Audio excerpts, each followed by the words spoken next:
Have you committed to doing what it takes to transcend insomnia? If not, success is unlikely. Insomnia will continue to plague you for the rest of your life. If so, excellent. You've taken the critical first step in ending your insomnia. If you're integrous and follow through, you will greatly reduce or eliminate frequent inability to fall asleep. Following through on a major commitment can be much more difficult than making the commitment initially. Later in this series, I share the key to successful following through. Frequent is a key word. Most people experience occasional insomnia. Unless you think it into a problem, occasional insomnia is not a big deal. Sleep is strange. Imagine yourself an alien visiting Earth for the first time. You might be astonished to discover that human beings, as well as many other kinds of animals, spend a quarter or a third of their lives sleeping. Obviously, sleep is a physiological process that has a restorative function. Good sleep promotes good health. Depriving someone of sleep is an excellent means of torture. We are persons, human beings. There's no issue about that. A person is a living, thinking body-mind, sometimes referred to as an animated skin bag. There's no disagreement that we are people, persons, personalities, selves, egos. There is an important issue, which I discuss later in this video sequence and have discussed elsewhere, about whether we're more than persons. But let's set that aside for now. We have bodies, we have minds. It's good to tend them, to take excellent care of them. Life is difficult for everyone. When you find it difficult, don't think that your experience is unique. It's normal. Properly tending our bodies and minds, not misusing them, helps more than you may now imagine. In fact, doing so is the key to living better. Physical well-being is good. It's a blessing to be able to enjoy proper rest, nutrition, exercise, and good health. There's no doubt in my mind that it's better to have it than not to have it. Some philosophers, for example Descartes, thought it the most important good. Being healthy, enjoying physical well-being, is best considered as the ability to recover quickly and completely from ill health. In other words, it's not that healthy people never become ill or injured. It's that when they do, they bounce back rapidly and completely.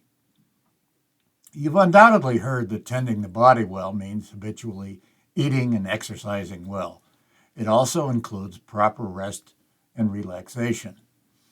Even healthy people suffer from occasional sleeplessness, from temporary insomnia.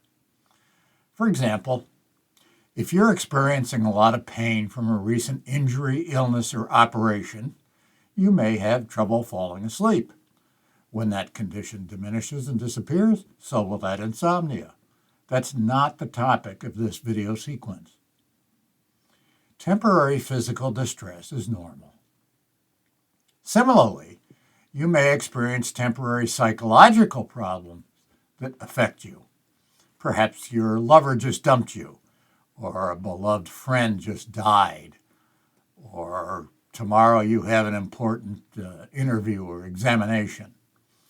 If so, you're under an unusual amount of temporary stress that may be affecting your ability to fall asleep easily, even though you want to. If you're aware of some such event that explains your insomnia, it's not a major problem. If you ride it out for a few days, it may resolve itself rather quickly. That kind of insomnia is also not our topic. With respect to tending the mind well, you may be surprised what that entails. Whether due to ignorance or laziness, about 96%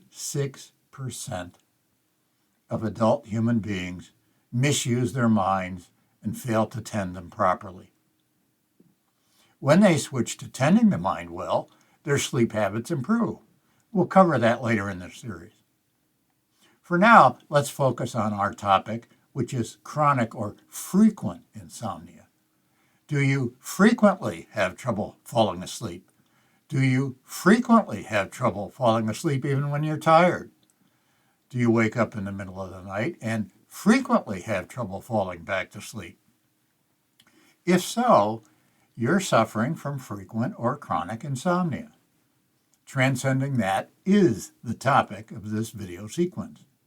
Once you understand how to transcend it and do what's required, your chronic insomnia will be history. So, let's assume that you suffer from chronic insomnia. Here's an important question to ask yourself and answer honestly. What benefits, if any, am I deriving from insomnia? It took me a long time to absorb something important about human beings. Masters such as Charlotte Joko Beck and David R. Hawkins made it clear. It's this. People are often attached to their problems and don't want them solved. It doesn't initially seem to make any sense, which is why I was slow to absorb that lesson. Why would someone prefer an unsolved problem to a solved one? The answer is interesting. That's even true when the problems are not only easy to identify, but treatable. Chronic insomnia is one such problem, and, just to name a few more, there are plenty of others, such as obesity, type 2 diabetes, addictions to psychoactive drugs, such as alcohol, nicotine, cocaine, heroin, and many others, low self-esteem, enduring prolonged unwanted emotions, such as shame, guilt, grief, anger, or fear, and so on.